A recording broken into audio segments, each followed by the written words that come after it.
ઘણા લોકો તો ભાગવતને ને ભગવદ ગીતાને એક સમજે છે, જે એટલી પણ ખબર નથી. આવી હાલત છે સમાજની. ભાગવત અને ગીતા બધું એક, સાર એક છે અવશ્ય, પણ શ્રીમદ ભાગવત કથા એ પુરાણ છે, જેમાં 18,000 શ્લોક છે, 12 સ્કંદની કથા છે. અને ભગવદ ગીતા એ મહાભારતનું એક કાવ્ય છે, 700 શ્લોકમાં.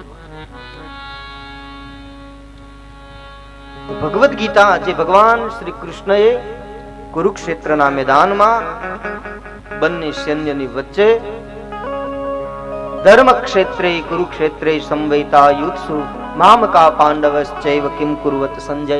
એ સમયે પાંચજન્ય શંખ ફૂકી અને ભગવાન કૃષ્ણએ કૌરવ પાંડવોની મધ્યમાં પોતાના રથને લઈ ગયા અને ગીતા રૂપી અમૃત નું રસપાન કરાવ્યું છે અર્જુનને. એ ભગવદ ગીતા